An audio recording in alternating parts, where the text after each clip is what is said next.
Hey guys, welcome back to my channel. So today's video is going to be a cook with me or cook with us. We're going to be sharing two recipes in today's video.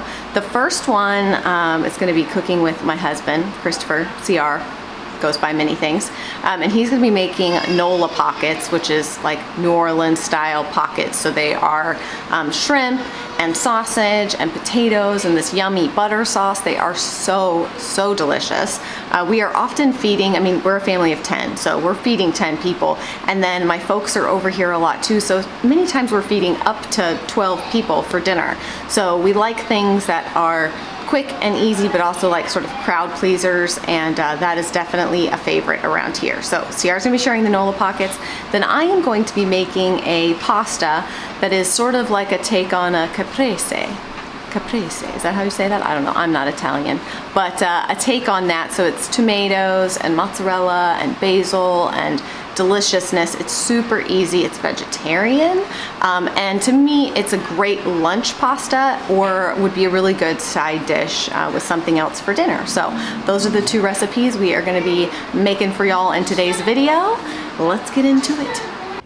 All right, so first things first, let's go over the ingredients. You are going to need some Creole seasoning. This is what provides a lot of the flavor. Some garlic powder. You can also use minced garlic, but I don't feel like dicing up anything right now, so we're going to go with garlic powder. Salt, pepper, parsley. This is going to be used for garnishing towards the end. Bag of small red potatoes. Some shrimp. You can go large shrimp, you can go small shrimp. There's not a lot of shrimp eaters in our family, but we do have a couple of the kids that like it, as well as myself. So I'll make a couple individual pockets with some shrimp. You are going to need lots of butter. Corn on the cob. I'm going super easy tonight. I'm just buying the frozen ones that are already diced up. Hopefully we'll have some corn growing out there later on this year. And then lastly, your last ingredient is some sausage. You can use beef, you can use pork. Today we're going with smoked beef. So we're gonna get all this stuff diced up and chopped up and thrown into some foil pockets and have dinner ready to go.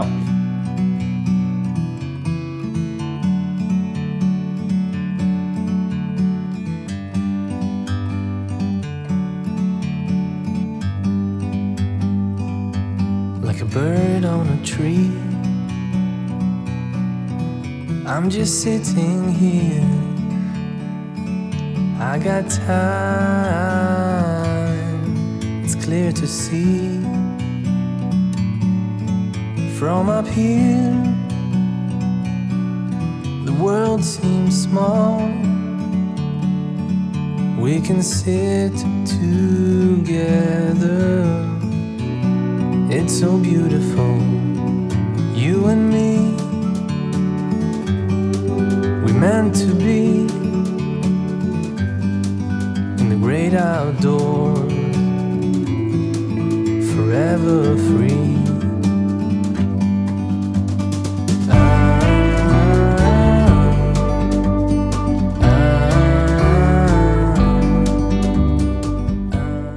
Alright guys, so once you've got all the ingredients chopped up, you're also going to want to lay out your shrimp and dry those off with a paper towel, just to make sure that there's no water on there and that all of your yummy seasonings and such will stick to them.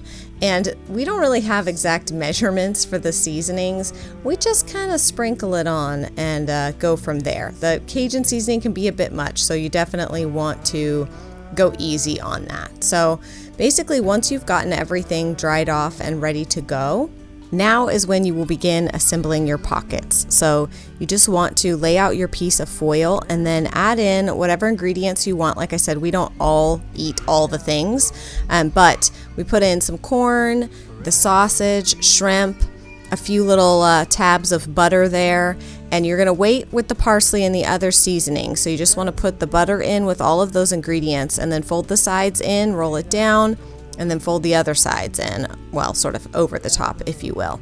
And then you're going to lay those on a cookie sheet, as many of them as you have. We usually end up with 2 full cookie sheets of these. And you're going to put them in the oven at 400 degrees for about 28 minutes. You're going to want to watch your oven and see.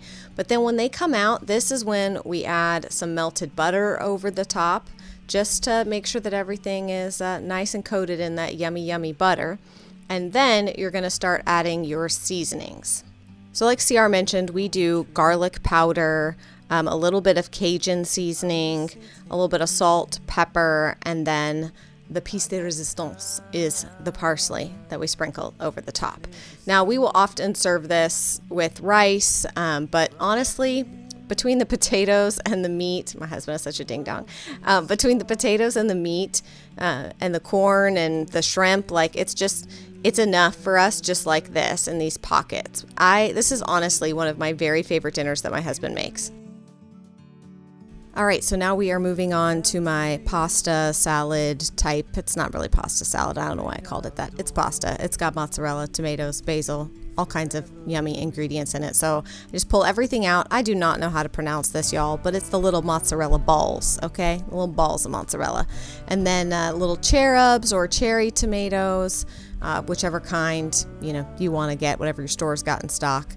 Parsley flakes, a little bit of dried basil, some black pepper, a little bit of olive oil, and of course your pasta. And I am using rotini pasta for this. So while that water's coming to a boil, I'm going to work on making the dressing, if you will, which is, now we double a lot of these recipes. So this is like 4 tablespoons of olive oil. And then you're going to add in, again, I don't really do like great measurements. I'm usually like a full teaspoon, maybe a tablespoon, just depending on what it is.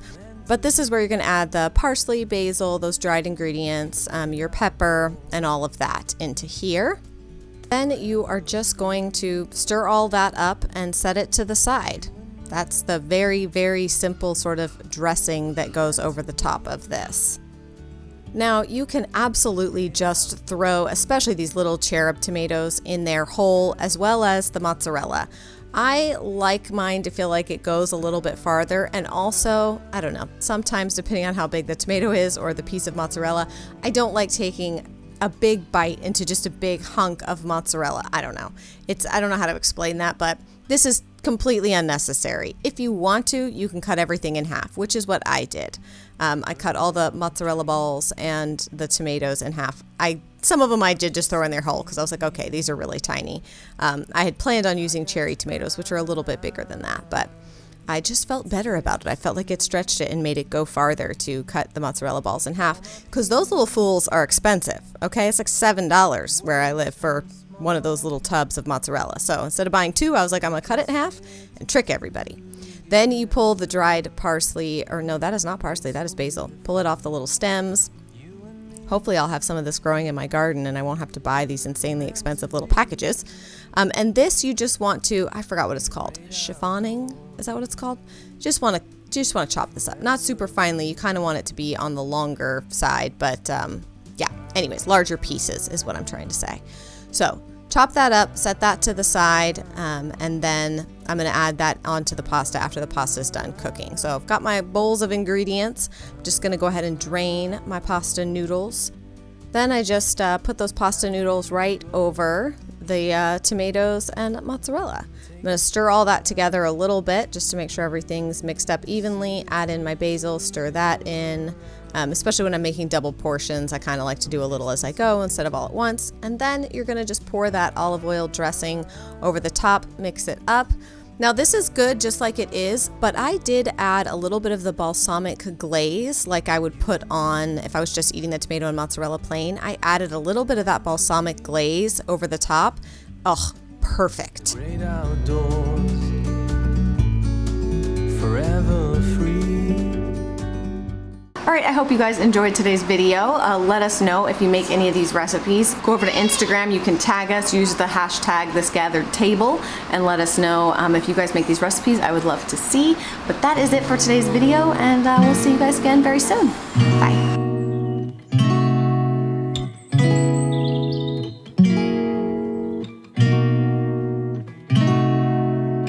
We could drive along an ocean reflecting the sun, or make a bed of green atop a wide open scene.